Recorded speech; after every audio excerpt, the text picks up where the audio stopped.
أنا العربي الذي ليس له ربيع. حكامنا رقصوا في الحانات وكتبوا على زهور الرقاصات العاريات: نحن موافقين على التطبيع، ويطلبون منا التسبيح باسم الصهاينة وأن أكون طيبا ووديع. والقدس تصرخ والقدس تصرخ وتدنس، ولكنها على هامش المواضيع. فأنا العربي الذي ليس له ربيع.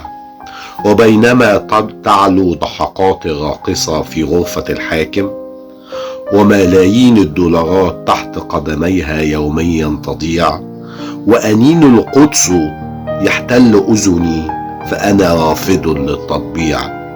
أموالنا وبترولنا رهن إشارة من سيدة القصر صاحبة الجسد الرفيع، ودموع أطفال غزة من الجوع تتألم، فيا حسرة على الجميع. وأجلس أصرخ من هدف جاء من قدم صلاح، وأشد عروقي من الفرحة والتهليل، فإنه هدف فظيع. بينما القدس تغتصب أمام أعين الجميع، فإن الأمر بسيط ووضيع. أحتسي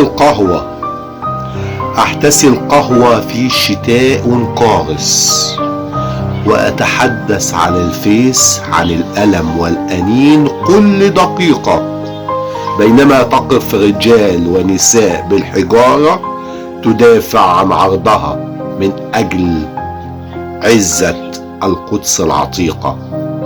فأنا العربي الذي ليس له ربيع. قضيتي عشق للعيون والرموش والحواجب، بينما قضية القدس ما زالت لم ينادي عليها حاجب. ترند كريستيانو وأموال المسلمين بين قدميه تضيع. ترند كريستيانو وأموال المسلمين بين قدميه تضيع، ويحتل المنصة الأولى عالميا.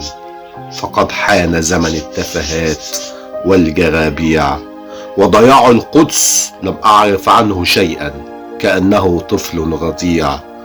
أريد أن أكتب بالعبري على بوابة حكام العرب: رضيتم بالأموال دينا وبالصهاينة مذهبا وخليلا، وما زلت أنا العربي الذي ليس له ربيع.